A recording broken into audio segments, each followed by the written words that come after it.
Hello दोस्तों, मैं अजीत रफ्तार। आज हम लोग लेकर आए हैं क्लास 10th का सर्किल, जो कि बहुत मस्त चैप्टर है क्लास 10th के लिए। बहुत मस्त चैप्टर है क्लास 10th के लिए।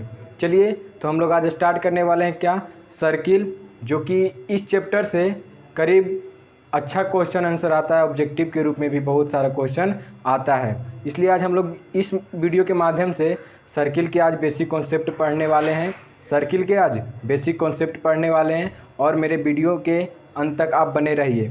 चलिए स्टार्ट करते हैं और लाइक शेयर कीजिएगा, और जिन्होंने मेरा चैनल को सब्सक्राइब नहीं किए हैं कर लीजिएगा। चलिए स्टार्ट करते हैं। तो आज हम लोग पहले पढ़ेंगे वृत्त। तो वृत्त कहते किसको है, वृत्त कहते किसको है, तो देखिए वृत्त जो है एक निश्चित बिंदु से और निश्चित दूरी से जो एक घिरा होता है, घिरा हुआ आकृति होता है, तो इसी को हम लोग क्या कहते हैं, वृत्त कहते हैं। कि क्या किसे कहते हैं हम लोग, कि एक निश्चित बिंदु से निश्चित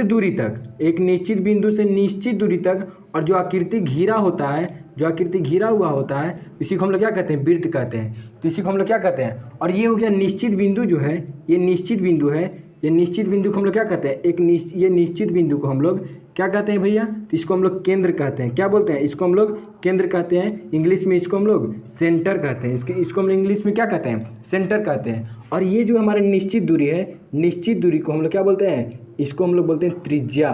क्या बोलते हैं, त्रिज्या। त्रिज्या को हम लोग इंग्लिश में बोलते हैं रेडियस। इंग्लिश में क्या बोलते हैं, रेडियस। तो देखिए एक निश्चित बिंदु से निश्चित दूरी तक, और जो आकृति घिरा हुआ रहता है, आकृति, इसी को हम लोग क्या कहते हैं, वृत्त कहते हैं। और जो ये चारों तरफ जो घिरा हुआ है ना, इसी को हम लोग क्या बोलते हैं, परिधि बोलते हैं। चारों तरफ जो घिरा हुआ है, इसी को हम लोग क्या बोलते हैं, परिधि बोलते हैं। जो चारों तरफ घिरा हुआ है, इसको हम लोग क्या बोलते हैं, परिधि। क्या बोलते हैं भैया, परिधि। एक बार फिर से, कि एक निश्चित बिंदु से और निश्चित दूरी तक, एक निश्चित बिंदु से निश्चित दूरी तक जो चारों तरफ आकृति घिरा हुआ है, इसी को हम लोग वृत्त बोलते हैं। क्या बोलते हैं, वृत्त कहते हैं। और वृत्त जो निश्चित बिंदु होता है, इसको हम लोग केंद्र बोलते हैं। इंग्लिश में हम लोग सेंटर कहते हैं। और जो ये निश्चित दूरी है, इसको हम लोग त्रिज्या कहते हैं। क्या बोलते हैं, त्रिज्या। और जो चारों तरफ घिरा हुआ है, इसको हम लोग परिधि बोलते हैं। जिसको इंग्लिश में हम लोग क्या बोलते हैं, सरकमफ्रेंस बोलते हैं। Circumference of a circle. किसने बोलता है कि सरकमफ्रेंस ऑफ ए सर्किल क्या होता है, वृत्त का परिधि क्या होता है। तो वृत्त का परिधि हम लोग वृत्त का परिधि कौन हुआ, जो चारों तरफ हमारा क्या घिरा हुआ है, तो ये हमारा हो गया वृत्त का परिधि। तो अब देखिए यहाँ पे कि हम बताते हैं कुछ यहाँ पे। अब यहाँ पे वृत्त के त्रिज्या बता दिए। त्रिज्या क्या होता है, कि एक वृत्त में जो त्रिज्या होता है अनंत होता है। एक वृत्त में त्रिज्या कितना होता है, अनंत होता है। तो त्रिज्या किसे कहते हैं, निश्चित दूरी वाले को हम लोग क्या कहते हैं, त्रिज्या कहते हैं। तो एक वृत्त में कितना त्रिज्या, यहाँ पे ऑब्जेक्टिव एक बन रहा है कि एक वृत्त में भैया कितना त्रिज्याएं होती है। तो एक वृत्त में जो है अनंत त्रिज्या होता है। एक वृत्त से अनंत त्रिज्या खींची जा सकती है। एक वृत्त से कितनी त्रिज्या, अनंत त्रिज्या, वो भी कैसा दूरी पर, समान दूरी पर। सब एक वृत्त में जो है, किसी भी वृत्त में जो है सभी त्रिज्याएं क्या होता है, समान दूरी पर होती है। एक वृत्त में अनंत त्रिज्याएं होती है, और सभी का जो त्रिज्या का जो दूरी होती है, सब क्या होता है, समान होता है। सभी त्रिज्याएं की दूरी क्या होता है, समान होता है। देखिए क्योंकि ए सेंटर हो गया, सेंटर से हमारे निश्चित दूरी से जा रहा है, सब निश्चित दूरी पर जा रहा है। तो ये हमारा क्या हो गया, वृत्त का त्रिज्या, और सब क्या है, समान दूरी पर है। तो इसी को हम लोग क्या बोलते हैं, वृत्त का त्रिज्या। यहाँ पे ऑब्जेक्टिव क्या बना, कि एक वृत्त में, किसी भी वृत्त में कितनी त्रिज्याएं होती है, तो किसी भी वृत्त में अनंत त्रिज्याएं होती है। कितनी, अनंत त्रिज्याएं होती है। और सभी त्रिज्याएं आपस में क्या होती है, अब सभी त्रिज्याएं आपस में समान होती है। अब हम आपको बताते हैं कि जीवा किसे कहते हैं। जीवा, देखिए जीवा जो होता है, एक वृत्त हो गया। जीवा जो हुआ, जो परिधि के एक छोर से दूसरे छोर को टच करता है। परिधि के हम क्या बोले, फिर से, कि एक जीवा जो है परिधि के एक छोर से दूसरे छोर को जो टच करता है, इसी को हम लोग क्या बोलते हैं, जीवा कहते हैं। एक छोर से परिधि, ये हमारे क्या होगा, चारों तरफ जो घिरा होता है, इसी को हम लोग परिधि बोलते हैं। और परिधि के एक छोर से जो दूसरे छोर को टच करता है, एक छोर से दूसरे छोर को जो टच करता है, एक छोर से जो दूसरे छोर को टच करता है, उसी को हम लोग क्या बोलते हैं, परिधि बोलते हैं। नहीं सॉरी, क्या बोलते हैं भैया, तो हम इसको बोलते हैं जीवा। तो एक छोर से कितना, एक छोर से हमारा दूसरे परिधि, एक परिधि को दूसरे परिधि को टच कर रहा है, एक छोर से दूसरे छोर को टच कर रहा है, तो हमारा क्या हो गया, ये हमारा क्या हो हो गया, जीवा हो गया। जीवा किसे कहते हैं, एक बार फिर से देखिए कि जीवा हम लोग परिधि के किसी भी वृत्त के परिधि, किसी भी वृत्त के परिधि में जो है, किसी भी वृत्त के परिधि में, वृत्त के परिधि से एक छोर के दूसरे छोर को टच करता है, एक छोर से दूसरे छोर को टच करता है, तो इसी को हम लोग क्या बोलते हैं, इसी को जो है हम लोग क्या बोलते हैं भैया, जीवा बोलते हैं, जीवा, जीवा बोलते हैं। अब यहाँ से क्या ऑब्जेक्टिव बनेगा, तो किसी भी वृत्त में, किसी भी वृत्त में अनेक जीवाएं होती है। देखिए तो ये मान लीजिए हम एक वृत्त बनाएं और इससे हम ऐसा भी जीवा खींचे, एक से छोर से परिधि के एक छोर से दूसरे छोर तक टच करना है ना, तो इसको भी टच कर रहा है, ये भी टच कर रहा है, ये भी टच कर रहा है, ये भी टच कर रहा है, ये भी टच कर रहा है, ये भी टच कर रहा है, ये भी, यानी कि टोटल। तो एक वृत्त में जो है, किसी भी वृत्त में अनेक जीवाएँ होती है और सभी जीवाएँ आपस में क्या होती है, समान नहीं होती है बल्कि असमान होती है। सभी जीवाएँ जो है आपस में असमान होती है, लेकिन सभी त्रिज्याएँ आपस में क्या होती है, सभी त्रिज्याएँ आपस में समान होती है और जीवाएँ असमान होती है। तो ऑब्जेक्टिव आप लोग ध्यान रखिएगा, इसी से जो है आपको ऑब्जेक्टिव पूछेगा, जितना हम आप लोग को बताए जा रहे हैं, ठीक है। तो अब देखिए जीवा आपको समझ में आया, रेडियस समझ में आया और केंद्र भी आपको समझ में आया और परिधि भी आपको समझ में आया। तो देखिए अब देखिए बताते हैं आपको कि व्यास किसे कहते हैं। तो जीवा का जो सबसे बड़ी व्यास होता है ना, जो जीवा का जो सबसे बड़ा व्यास होता है, जीवा का जो सबसे बड़ी जीवा जो होती है वो हमारे वृत्त का व्यास होता है, वृत्त का व्यास। अब कहिएगा व्यास क्या है भैया, तो देखिए व्यास जो है, व्यास देखिए हम इस सबको रब करते हैं, हम आपको बताते हैं बहुत अच्छी तरीक़ा से, आप लोग को हम बताने वाले हैं कि पूरा बेसिक कॉन्सेप्ट से बताने वाले हैं। अजी गर्दा उड़ा देंगे, क्या गर्दा उड़ा देंगे, जब तक तोड़ेंगे नहीं, जब तक छोड़ेंगे नहीं, जब तक तोड़ेंगे नहीं, जब तक छोड़ेंगे नहीं, गर्दा उड़ा देंगे, गर्दा, अरे गर्दा उड़ा देंगे जी। चलिए स्टार्ट करते हैं। अब हम आपको बताने वाले हैं क्या, तो हम आपको बताने वाले हैं कि भैया, तो आपको हम बताने वाले हैं जीवा। जीवा, तो ये जीवा हो गया। जीवा जो है परिधि के एक छोर से दूसरे छोर को टच करता है, परिधि के एक छोर से दूसरे छोर को टच करता है, तो इसी को हम लोग क्या बोलते हैं, जीवा कहते हैं। किसी भी इधरों से टच कर रहा है, इधरों से टच कर रहा है, इधरों से जैसे मना करो जैसे टच कर रहा है, तो इसी को हम लोग क्या बोलते हैं, जीवा। सिर्फ परिधि के चारों ओर क्या, परिधि के एक छोर से दूसरे छोर को टच करना, तो ये हमारा जीवा हो गया।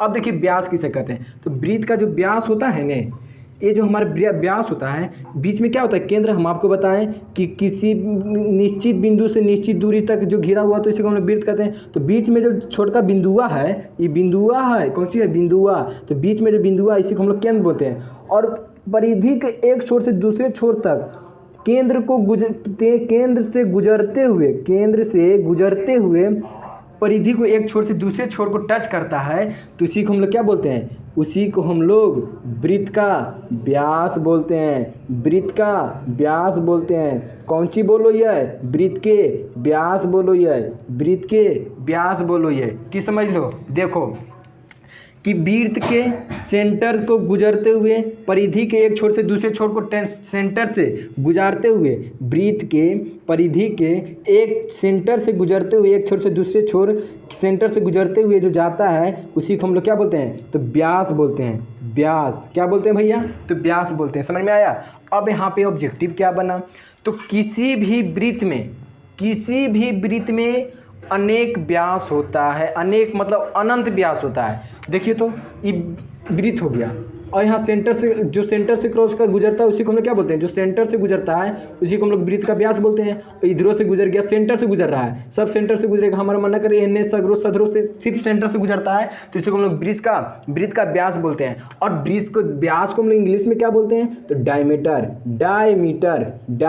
वृत्त को हम लोग इंग्लिश में क्या बोलते हैं, डायमीटर। डायमीटर को हम लोग डी से सूचित करते हैं, व्यास को हम लोग डी से सूचित करते हैं। समझ में आया कि एक वृत्त में, किसी भी वृत्त में अनंत व्यास होते हैं, और सभी जो है वृत्त का जो व्यास होता है, सभी व्यास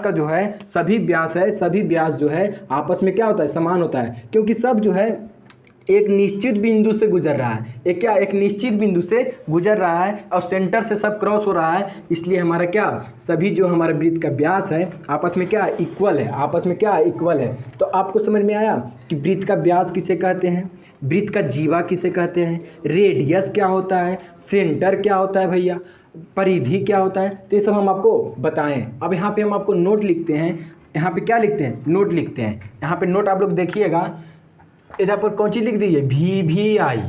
VVI मतलब कि इतना जो बता रही हो ने, इतना में जरूर है तो, इतना में जरूर है तो ऑब्जेक्टिव बा के रूप में। तो नोट नंबर 1, नोट नंबर 1 की है, नोट नंबर 1।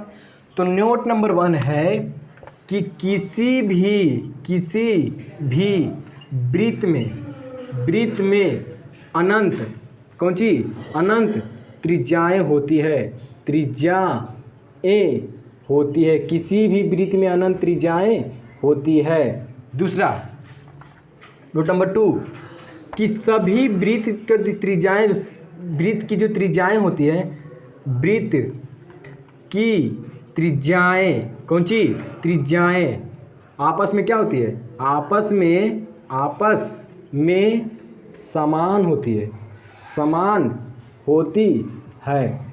क्या बताएं आपको भैया कि किसी भी वृत्त की त्रिज्याएं अनंत, किसी भी वृत्त में जो अनंत त्रिज्याएं होती है और सब आपस में क्या होता है, समान होता है। देखिए 2 नंबर, देखिए 3 नंबर में आपको बताते हैं, 3 नंबर में क्या हो गया, तो 3 नंबर में आपको बताएं कि किसी भी वृत्त में अनंत जीवा होता है, अनंत जीवा होता है, जीवा होता है, किसी भी वृत्त में अनंत जीवा होता है। और सभी जीवाएं जो होती है, सभी जीवाएं जो होती है, क्या सभी जीवाएं असमान होती है, असमान होती है, सभी जीवाएं असमान होती है।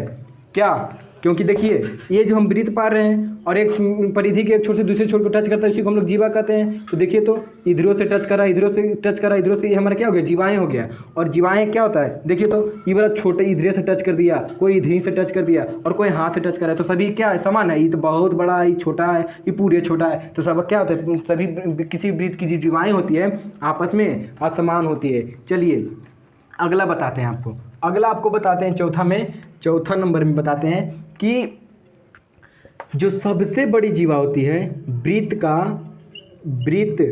का सबसे बड़ी जीवा, सबसे बड़ी कौन सी, सबसे बड़ी जीवा वृत्त का व्यास होता है, वृत्त का व्यास होता है, वृत्त का व्यास होता है। वृत्त का व्यास जो है सबसे बड़ी जीवा होती है, वृत्त का व्यास सबसे बड़ी जीवा होता है। और 5 नंबर में देखिए, जो वृत्त का व्यास जो है, वृत्त का व्यास, कौन सी, वृत्त का व्यास, वृत्त का व्यास जो है वृत्त के केंद्र से, कौन सी से, केंद्र से गुजरता है, वृत्त के केंद्र से गुजरता है। वृत्त का व्यास वृत्त के केंद्र से गुजरता है, वृत्त का व्यास वृत्त के केंद्र से गुजरता है। और क्या छूट रहा है इसे देख लीजिए। 6 नंबर देखिए, वृत्त का व्यास की जो दूरी होती है, वृत्त का व्यास की लंबाई जो होती है समान होती है, सभी वृत्त का सभी व्यास आपस में, व्यास की लंबाई क्या होती है, समान होती है, समान होती है, वृत्त का व्यास की जो लंबाई समान होती है। आगे देखिए क्या हो गया, 6 नंबर, 6 गो ऑब्जेक्टिव एजा से निकाल दिलियो जी, आज जी 6 गो ऑब्जेक्टिव निकाल दिलियो, 6 ऑब्जेक्टिव निकाल दिलियो, की निकल लियो 6 गो ऑब्जेक्टिव। तो देखिए बारी बारी करके हम लोग समझते हैं कि ऑब्जेक्टिव क्या क्या है। तो हम आपको बताएं कि किसी भी वृत्त में अनंत त्रिज्याएं होती है, किसी भी वृत्त में कितनी त्रिज्याएं, अनंत त्रिज्याएं। तो देखो यहाँ तक दिख रहा है, देखिए तो राहुल देख रहा है, यहाँ तक देखिए तो, यहाँ तक आ रहा है, देखिए तो। चलिए तो देखिए ये त्रिज्या, एक वृत्त हम पार दिए, ठीक है, एक क्या पार दिए, वृत्त पार दिए। तो किसी भी वृत्त में अनंत त्रिज्याएं होती है। तो ये सेंटर जो हुआ, ये सेंटर से जो निश्चित दूरी पर जा रहा है, ये भी निश्चित दूरी, ये भी निश्चित दूरी, ये भी नीचे, यानी कि एक सेंटर से देखिए तो अनंत त्रिज्याएं जा रहा है, अनंत त्रिज्याएं जा रहा है, अनंत त्रिज्या इधरों से इधरों से इधरों से, अनंत त्रिज्याएं। और सबका जो दूरी है क्या है, समान है, सबका दूरी क्या है, समान है। तो यही तो हुआ कि किसी भी वृत्त में अनंत त्रिज्याएं होती है और सबका जो लंबाई होता है, सबका जो दूरियां होता है समान होता है। उसके बाद देखिए क्या है कि किसी भी वृत्त में अनंत जीवा होता है। अब देखिए जीवा क्या है, तो जीवा जो है एक वृत्त पार में, ठीक है, और ये जीवा परिधि एक छोर से दूसरे छोर को टच करता है, परिधि के एक छोर के दूसरे छोर को टच करता है, तो इसी को हम लोग वृत्त का जीवा बोलते हैं। तो देखिए तो जीवा अनंत इधरों से टच कर रहा है, इधरों से टच करेगा, इधरों से टच करेगा, यानी कि किसी भी वृत्त में अनंत जीवा भी होती है, किसी भी वृत्त में अनंत जीवा भी होती है। अब सभी जीवा का जो लंबाई होता है वो असमान होता है, क्योंकि एक कोई यहीं से टच कर दिया और कोई यहीं से टच कर दिया और कोई इतना बड़ा टच कर दिया, कितना बड़ा टच कर दिया, उसके बाद इसलिए जो है हमारा सभी जीवा जो है तो क्या असमान होती है। उसके बाद आगे देखिए क्या है कि वृत्त का सबसे बड़ी जीवा जो होती है, ये तो मेन हको, ई जो हको बहुत बढ़िया ऑब्जेक्टिव हको। देखो ई जो हो गया वृत्त हो गया, वृत्त का व्यास सबसे बड़ी जीवा होता है। तो वृत्त का व्यास कौन है? जो सेंटर को क्रॉस करके जाता है, एक परिधि के एक छोर से दूसरे छोर सेंटर को क्रॉस करके जाता है, यानी केंद्र को से गुजरते हुए जाता है, उसी को हम लोग क्या बोलते हैं? उसी को हम लोग वृत्त का व्यास बोलते हैं। तो देखिए तो वृत्त का जो व्यास होता है वही वृत्त का सबसे बड़ी जीवा होती है, वही सबसे बड़ी जीवा होती है वृत्त का। उसके बाद देखिए उस सेंटर से वृत्त का व्यास इधर से भी सेंटर से आया, इधर से भी सेंटर से गया, इधर से भी सेंटर से आया भैया, इधर से भी सेंटर, यानी कि जो सेंटर से गुजरेगा उसी को हम लोग वृत्त का व्यास बोलते हैं। आगे देखिए क्या है, आगे है कि वृत्त का व्यास सबसे बड़ी जीवा वृत्त का व्यास होता है। वृत्त का जो सबसे बड़ी जीवा होती है वृत्त का व्यास होता है, तो ये हम आपको बताया अभी। उसके बाद वृत्त का जो व्यास है वृत्त के केंद्र से गुजरता है। वृत्त का जो व्यास है देख रहे हैं आप, ये वृत्त का व्यास हो गया, यहाँ सेंटर है, जो सेंटर से गुजरेगा उसी को हम लोग वृत्त का व्यास बोलते हैं, वृत्त का व्यास बोलते हैं। वृत्त का व्यास के डायमीटर होता है, व्यास का जो इंग्लिश होता है डायमीटर, जिसको हम लोग डी से सूचित करते हैं, समझ रहे हैं आप। उसके बाद है वृत्त का सभी व्यास की लंबाई समान होती है। देखिए तो इस सेंटर से गुजरेगा तो यह सेंटर से गुजरा, इससे भी, ऐसे भी, ऐसे भी, यानी कि वृत्त का जो सभी का जो लंबाई होती है वो समान होती है। सभी का लंबाई क्या होता है? समान होता है। समझ में आया? ये बहुत अच्छा है। आप लोग हो सके तो एक नोट्स बनाइएगा और इसको ज़रूर लिखिएगा, नोट्स बनाइएगा और लिखिएगा ज़रूर। चलिए अब हम आपको फार्मूला में आते हैं। चलिए जी, फार्मूला में क्या है, फार्मूला में देखते हैं।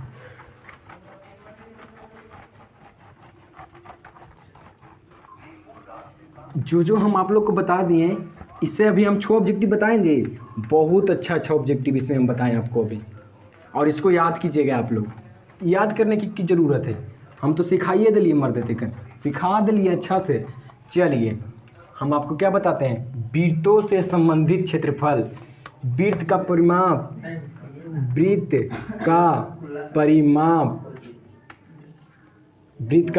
एवं क्षेत्रफल का क्या बता रहे हैं हम लोग? सूत्र बता रहे हैं। वृत्त का परिमाप एवं क्षेत्रफल का सूत्र बता रहे हैं। सूत्र नंबर 1 कि वृत्त का परिधि क्या होता है? तो वृत्त का परिधि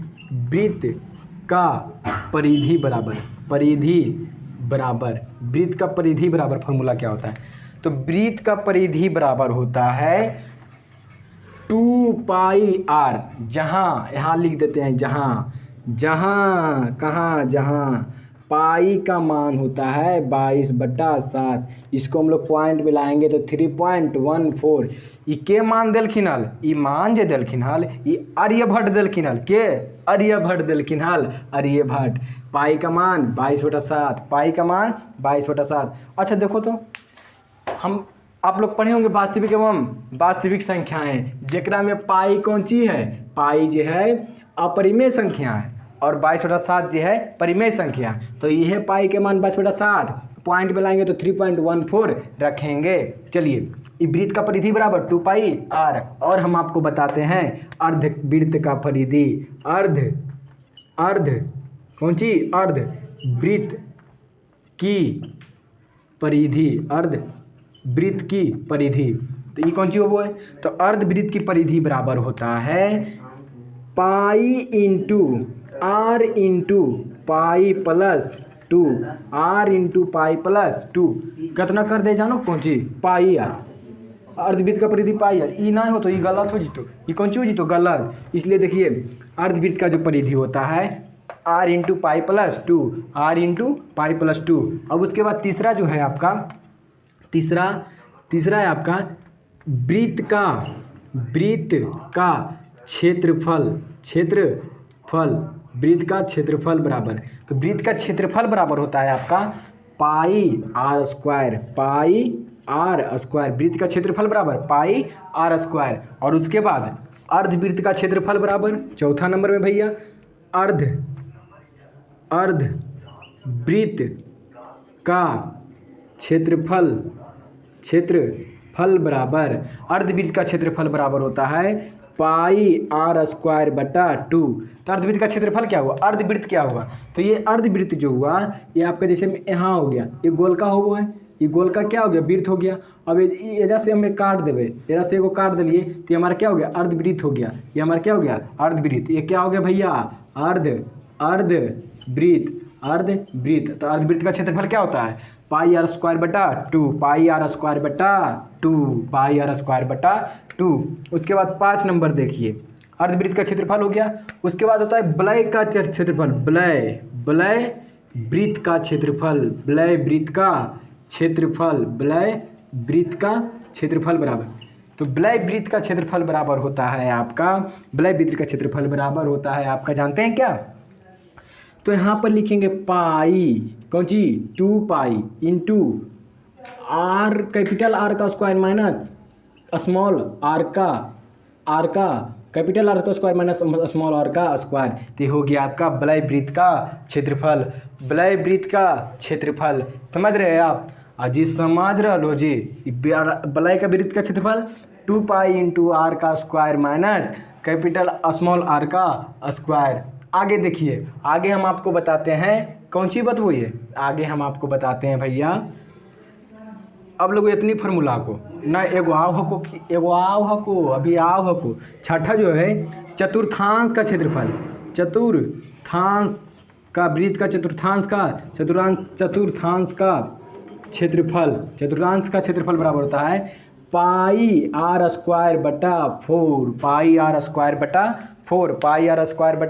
4। उसके बाद देखिए ये हो गया आपका सूत्र हो गया वृत्त तथा परिमाप का क्षेत्रफल, वृत्त और परिमाप का क्षेत्रफल था। देखिए हम एक बार फिर से बोल देते हैं, वृत्त का परिधि बराबर 2 पाई आर, जहाँ पाई का मान 22/7 होता है। इसको पॉइंट में लाइएगा तो 3.14, ये पूरी कटना है 3.14, ये जितना रगड़िएगा जो उतने तक जाते रहेगा, इन्फिनिटिव रहता है, ठीक है। उसके बाद देखिए अर्धवृत्त का परिमाप बराबर पाई आर इंटू पाई प्लस 2, वृत्त का क्षेत्रफल बराबर पाई आर स्क्वायर, अर्धवृत्त का क्षेत्रफल बराबर पाई आर स्क्वायर बटा 2, वलय वृत्त का क्षेत्रफल बराबर 2 पाई इंटू आर 2 का स्क्वायर आर कैपिटल आर का square minus R small R का स्क्वायर, चतुर्थांश का क्षेत्रफल बराबर पाई स्क्वायर बटा 4। और एक फार्मूला क्या बच गया, कि यहाँ देखिए, कहाँ देखिए, यहाँ देखिए, वृत्त का त्रिज्या बराबर, तो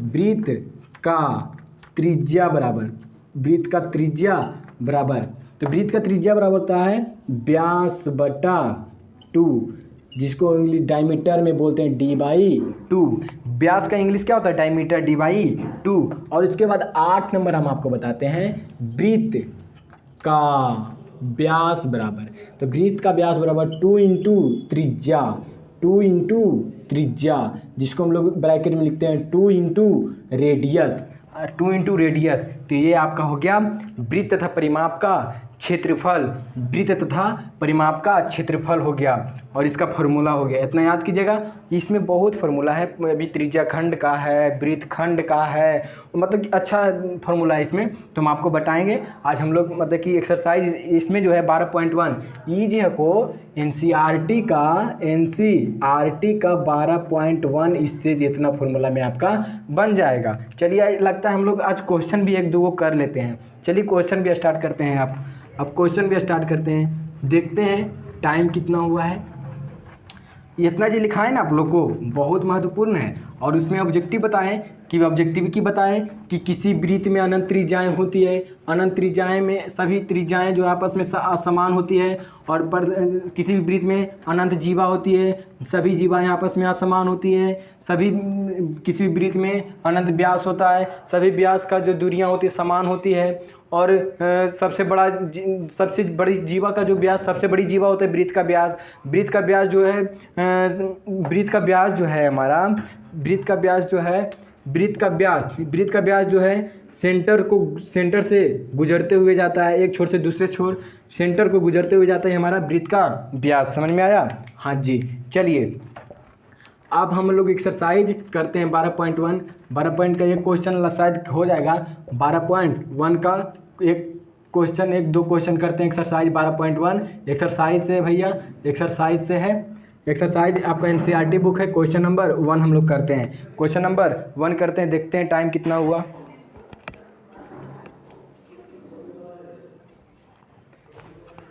चलिए एक क्वेश्चन हो जाएगा, ये क्वेश्चन हो जाएगा। चलिए एनसीईआरटी बुक से हम लोग आज करने वाले हैं। एनसीईआरटी बुक से देखिए निकाल रहे हैं। अग्गी देखिए कह रहा है दो वृत्त की त्रिज्याएं क्रमशः दो वृत्त आप ले लीजिए। दो वृत्त, यहाँ पे क्वेश्चन नंबर 2 वृत्त बोला है, 2 वृत्त ले लिए, 2 वृत्त ले लिए, 2 वृत्त। ये तो टेढ़ पड़ा गेलो, ये कैसे पड़ा गेलो? टेढ़ मेरा सोच पारवे। तो 2 वृत्त ले लिए हम लोग, ठीक है। और बोल रहा है 2 वृत्त की त्रिज्याएं क्रमशः। ये जो त्रिज्या कौन होता है? मूल बिंदु से जो निश्चित दूरी पर होता है ये त्रिज्या, तो इसको हम R1 मानते हैं। R1 का जो त्रिज्या है 19 सेंटीमीटर आपका दे, 19 सेंटीमीटर। दिख लो जी क्या आप बड़ा पा रही हो? चलो और बड़ा पा रही है, और बड़ा पा रही है इतना। और यहाँ पे सेंटर ले लिए, ये 19 सेंटीमीटर आपको दिया हुआ, ये हो गया R1। और इसका जो है दूसरा वृत्त की त्रिज्या जो R2 जो दिया हुआ है आपका, कितना दिया हुआ भैया? तो 9 सेंटीमीटर आपका दिया हुआ है। फिर बोल रहा है कि उस वृत्त की त्रिज्या ज्ञात कीजिए जिसकी परिधि इन दोनों वृत्तों की परिधि के योग के बराबर है। देखो तो बोललकई ने कि पहला वृत्त की त्रिज्या और दूसरा वृत्त की त्रिज्या को जोड़ने पर जो है एक नए वृत्त की परिधि के बराबर होता है। पहला वृत्त की परिधि और दूसरा वृत्त की परिधि को जोड़ने पर जो है हमारा नए वृत्त की परिधि जो है ज्ञात होता है। यानी कि एकरा जोड़ के जो है हमारा एक बड़का वृत्त की परिधि बनो है, एक बड़का वृत्त की परिधि बनो है। तो अच्छा भैया यहाँ सॉल्यूशन लिखते हैं। क्या सॉल्यूशन में लिखते हैं? क्या लिखेंगे सॉल्यूशन में? तो सॉल्यूशन में लिखेंगे पहला प्लस दूसरा, कौन सी? दूसरा वृत्त की परिधि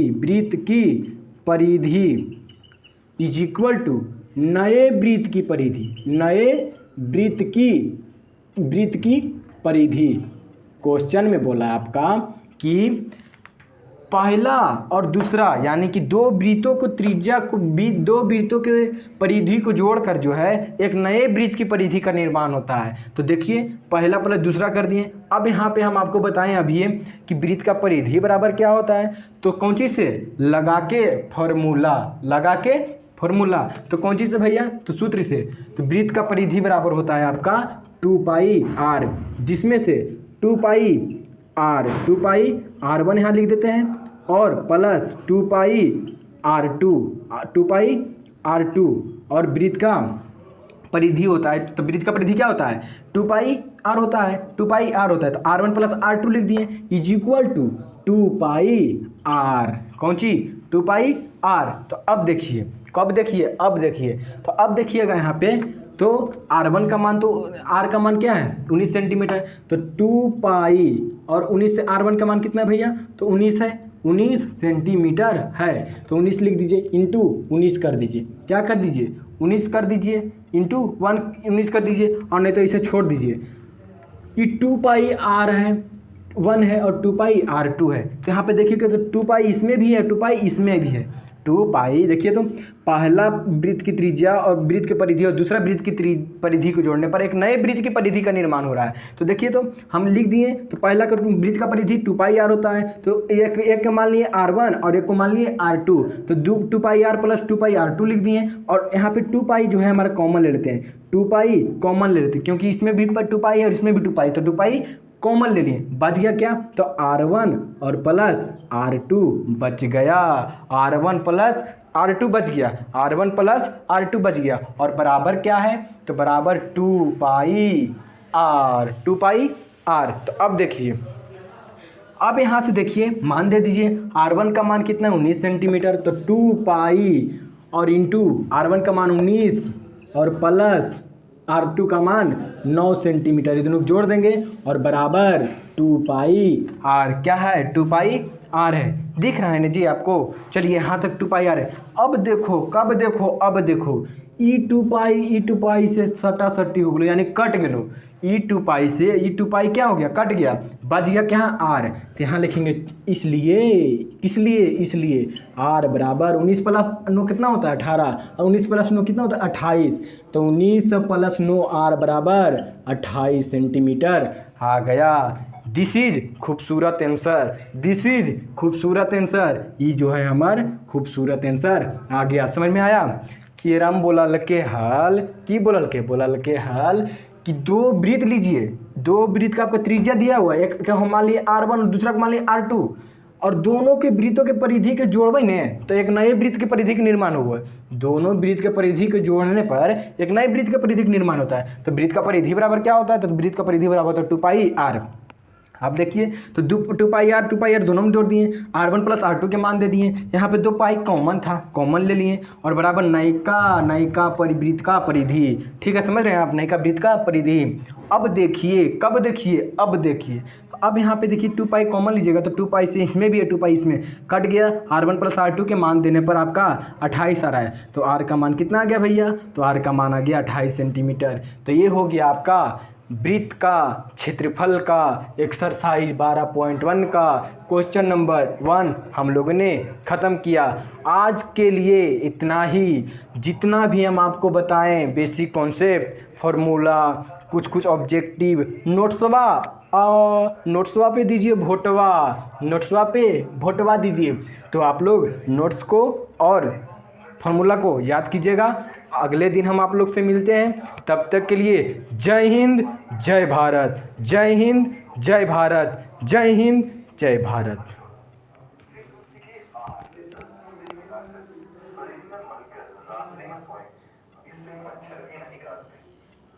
नंबर 15, दोस्तों गर्मियों के टाइम में कूलर के पानी में सितुलसी के 8 से 10 बूंदे डालने से सारा घर विषाणु और रोगाणु से मुक्त हो जाता है तथा मक्खी मच्छर भी घर से भाग जाते हैं।